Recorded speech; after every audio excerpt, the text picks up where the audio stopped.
नमस्कार दोस्तों, आप देख रहे हैं नवादा लाइव। मैं हूं परमेंद्र। एक बहुत ही महत्वपूर्ण खबर, बड़ी खबर के साथ हम इस वीडियो में उपस्थित हुए हैं। और खबर ये है, हम इस खबर की शुरुआत क्वेश्चन मार्क से करते हैं, क्योंकि बहुत सारी प्रतिक्रियाएं आ सकती है इस पे।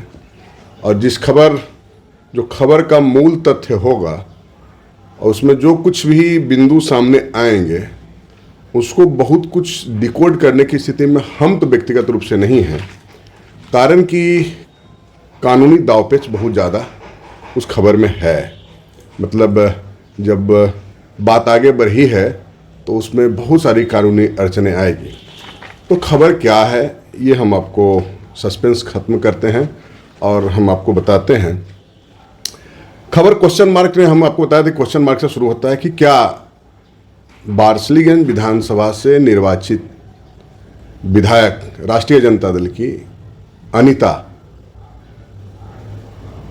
की सदस्यता जा सकती है, या उनके विधायकी की कुर्सी पर कोई खतरा है। ऐसा हम इसलिए कह रहे हैं कि शायद अब तक ये जानकारी आम लोगों से छिपी हुई है कि उनके निर्वाचन पर सवाल उठाए गए हैं और उनके निर्वाचन का मामला जो है सो कानूनी दांव पेच में फंसा हुआ है। 2025 के बिहार विधानसभा चुनाव में अनीता बार्सलीगंज विधानसभा से निर्वाचित हुई थी राष्ट्रीय जनता दल की बतौर प्रत्याशी। अब उनका निर्वाचन का जो मामला है वो हाईकोर्ट चला गया है और हाईकोर्ट में इलेक्शन पिटीशन नंबर 34/2025 दायर किया गया है। मतलब कि 2025 शब्द का मतलब ही हो गया कि 2025 में निर्वाचन हुआ था और 2025 में ही इलेक्शन पिटीशन फाइल हो चुका है। मतलब निर्वाचन पर सवाल खड़ा करते हुए एक याचिका दायर हो चुकी है पटना हाई कोर्ट में, और 2-3 केस डेट इस पर मतलब एक तरह से समझिए आगे बढ़ भी चुका है, सुनवाई हो चुकी है, केस सुनवाई के लिए एक्सेप्ट भी हुआ है और जो भी पक्षकार इसमें बनाए गए हैं सभी को नोटिस भी जारी कर दिया गया है। और करीब करीब सभी जो भी पार्टी बने हैं सब लोग अपने खुशवाई या अधिवक्ता के माध्यम से उस केस में अपीयर भी हो चुके हैं। मसला क्या है, मुख्य सवाल क्या उठाए गए हैं? तो पहले तो हम 2 चीज़ स्पष्ट कर देना चाहते हैं कि ये जो इलेक्शन पिटीशन दायर किया गया है वह इलेक्शन पिटीशन मतलब सीधे तौर पे मतगणना या मतदान से जुड़ा हुआ मसला नहीं है। उस पर जो याचिका करता है उन्होंने उस पर कोई किसी प्रकार की आपत्ति नहीं की है। और एक चीज़ और खुलासा करते हैं कि आपत्ति करता कोई और नहीं, मतलब याचिका करता कोई और नहीं, रनर अप मतलब वहाँ से बार्सलीगंज विधानसभा से विजयी तो अनीता हैं, उनकी प्रतिद्वंदी भारतीय जनता पार्टी की प्रत्याशी अरुणा देवी स्वयं हैं। और ये जो इलेक्शन पिटीशन जो दायर किया गया है निर्वाचन पर जो मतदान और मतगणना हुआ उस पर किसी प्रकार का आपत्ति नहीं जताया गया है। सीधे तौर पे कुछ कागजातों में ये जो फॉर्म 26 संभवतः भराता है नामांकन का या शपथ का, उसमें से कुछ सवाल उठाए गए हैं कि उन्होंने सही तथ्य या सही दस्तावेज नहीं दिया है। और वो है क्या आपको बताते हैं। अब पूरी कहानी आप नटशेल में आप समझ लिए कि 2024 में कुमारी अनीता पहली बार राजनीतिक रूप से चेहरा बनी, सुर्खियों में आई और मुंगेर से राष्ट्रीय जनता दल ने उन्हें लोकसभा में प्रत्याशी बनाया था। और उस वक्त जब नामांकन उन्होंने की थी तो बतौर प्रत्याशी राष्ट्रीय जनता दल की कुमारी अनीता के रूप में उन्होंने नामांकन किया था। अलग बात है चुनाव नहीं जीत पाई थी। और ठीक करीब मान के चलिए 1.5 साल बाद 2025 में चुनाव हुआ। 1.5 साल भी तो नहीं, 2024 के अप्रैल मई में मान के चलिए कि जून तक तो गठन ही हो गया था। और उसके बाद अक्टूबर नवंबर 2025 में मतलब 1 साल से ज़्यादा के बाद बिहार विधानसभा का चुनाव हुआ। तो उसी राष्ट्रीय जनता दल की प्रत्याशी बार्सलीगंज विधानसभा से कुमारी अनीता बनी। लेकिन जो नामांकन हुआ वो कुमारी नहीं, अनीता नहीं, सिर्फ अनीता के नाम पर नामांकन हुआ। तो मुख्य रूप से यही है। और सारे कुछ होंगे, लेकिन चूंकि कुछ चीज़ें जब हाईकोर्ट में फाइल होती हैं तो वो आम लोगों के लिए उपलब्ध आसानी से नहीं हो पाता है। तो एक तो 2025 में ही इलेक्शन, आफ्टर इलेक्शन ही ये पिटीशन फाइल हुआ, किसी को कोई कानो कान भनक नहीं थी। अब जाकर के हमें केस नंबर मिला, केस नंबर से जो हमने वर्तमान स्थिति क्या है केस का सर्च किया, तो उसमें जो कुछ तथ्य मिला वो हम आपके सामने परोस रहे हैं। एक बात तो कन्फर्म है कि इलेक्शन पिटीशन मतलब निर्वाचन की वैधता को चुनौती देते हुए इलेक्शन पिटीशन 34/2025 हाईकोर्ट में विचाराधीन है। मतलब कंप्लेन फाइल हुआ तो विचाराधीन है। शुरुआती जो अपीयरेंस होता है उसमें शुरुआत में सुनने के बाद न्यायालय ने इस केस को में मेरिट को देखते हुए एक्सेप्ट कर भी लिया है सुनवाई के लिए, आगे की सुनवाई के लिए।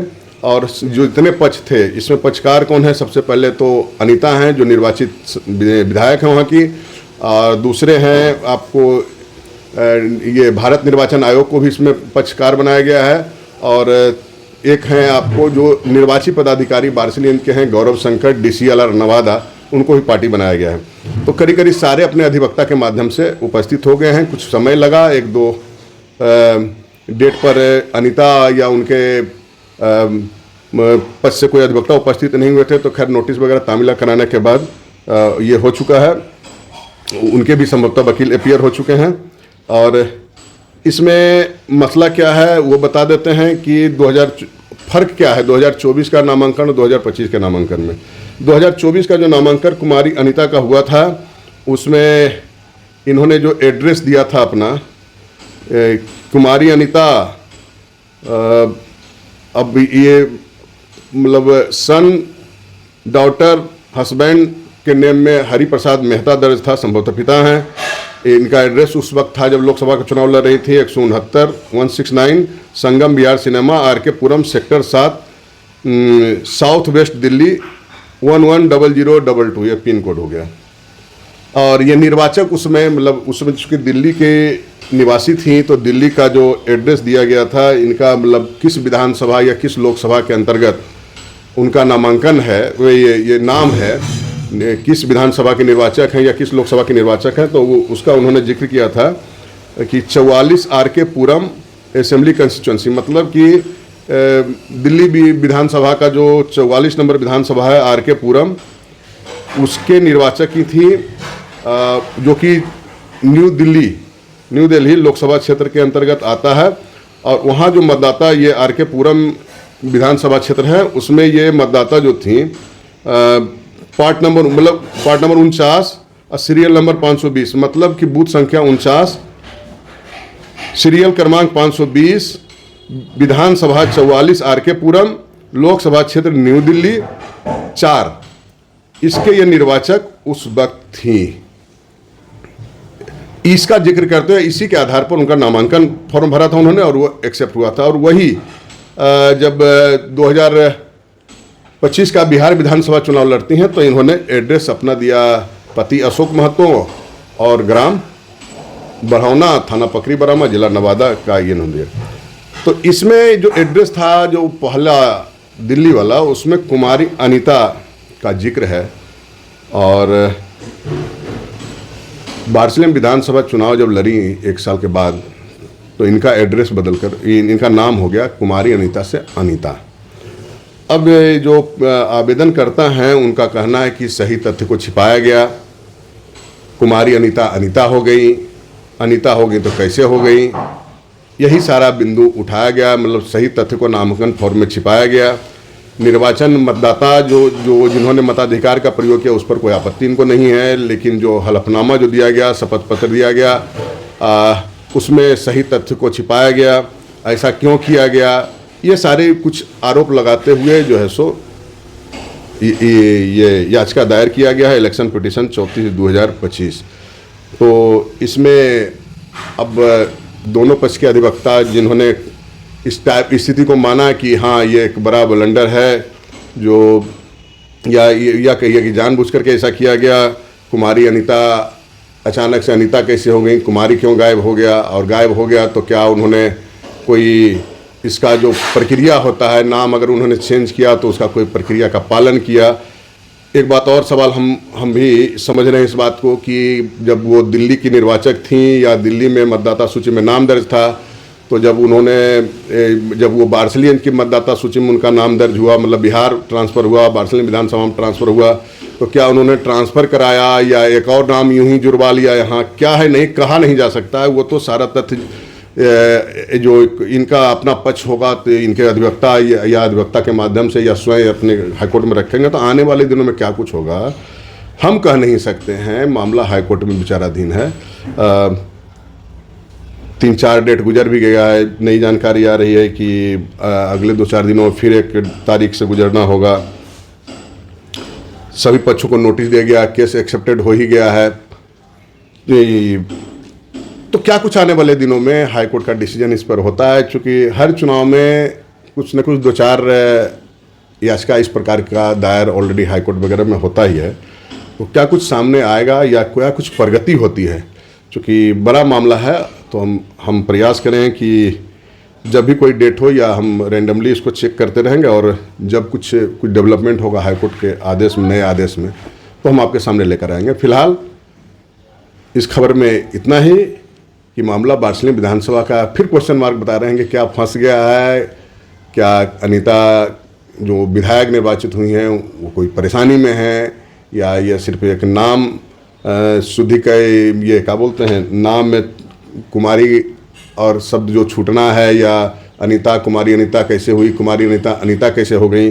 तो इसमें किसी प्रकार का बड़ा टेक्निकल पेच भी हो सकता है, कानूनी उलझन ज़्यादा हो सकता है। ये तो देखने वाली बात होगी कि दोनों के, एक बचाव पक्ष का अधिवक्ता, एक जो पिटीशन करता है याचिका करता है, उनके अधिवक्ता किस रूप में पक्ष को हाईकोर्ट के सामने रखते हैं और क्या नतीजे आते हैं। लेकिन एक बात तो है कि राजनीति में हलचल तो होगी ये खबर सामने आने के बाद। अभी तक संभवतः किसी मीडिया प्लेटफॉर्म पर यह खबर नहीं आई थी, लेकिन हमें जानकारी मिली तो हम करीब 4-5 दिनों के तलाश के बाद कुछ हद तक, चूँकि पूरा पिटीशन जो दायर किया गया उसमें क्या क्या और आरोप लगाए गए हैं या और कुछ तथ्य रखे गए हैं वो हमको उपलब्ध नहीं हो पाया। इस चलते हम बहुत ज़्यादा बताने की स्थिति में नहीं है। लेकिन नटसेल में यही बता रहे हैं कि पिटीशन दायर हुआ है, सुनवाई के लिए एक्सेप्ट हो गया है, केस में कुछ मेरिट होगा तभी केस एक्सेप्ट हुआ भी होगा। तो इंतजार कीजिए, इस खबर पर हमारी नज़र है। आने वाले दिनों में कुछ और डेवलपमेंट होगा, हम आपके सामने लेकर आएंगे। फिलहाल इस वीडियो में दोस्तों इतना ही। एक अपील की, अगर अब तक आपने नवादा लाइव चैनल को सब्सक्राइब नहीं किया है, सब्सक्राइब कर लेंगे, बेल आइकन बजा लेंगे। वीडियो अच्छा लगेगा लाइक और शेयर जरूर करेंगे।